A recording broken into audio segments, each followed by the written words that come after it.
If you double the number of experiments you do per year, you're going to double your inventiveness. Life's too short to hang out with people who aren't resourceful. A brand for a company is like a reputation for a person. You earn reputation by trying to do hard things well. One of the only ways to get out of a tight box is to invent your way out.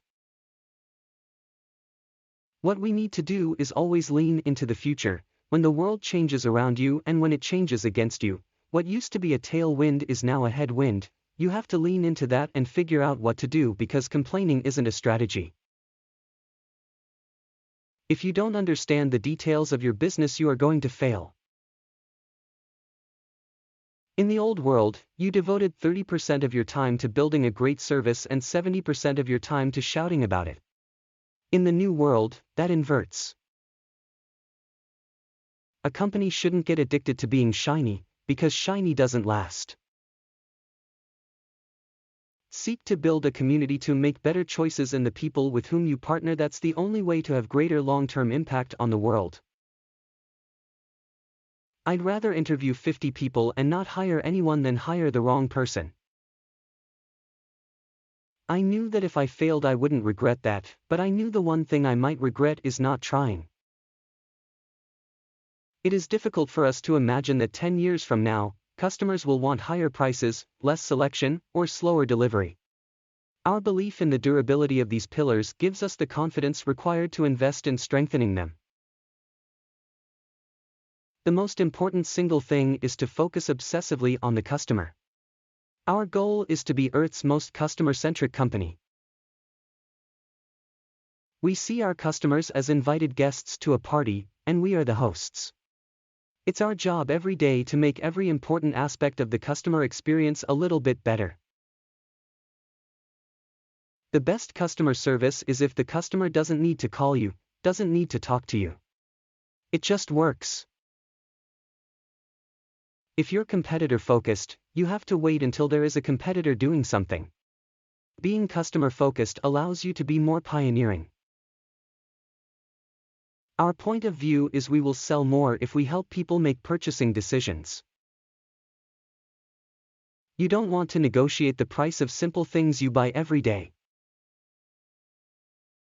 The one thing that offends me the most is when I walk by a bank and see ads trying to convince people to take out second mortgages on their home so they can go on vacation. That's approaching evil. If you're good at course correcting, being wrong may be less costly than you think. Whereas being slow is going to be expensive for sure. All of my best decisions in business and in life have been made with heart, intuition, guts. Not analysis. I believe you have to be willing to be misunderstood if you're going to innovate. Invention is by its very nature disruptive. If you want to be understood at all times, then don't do anything new. If you're not stubborn, you'll give up on experiments too soon. And if you're not flexible, you'll pound your head against the wall and you won't see a different solution to a problem you're trying to solve. The thing about inventing is you have to be both stubborn and flexible.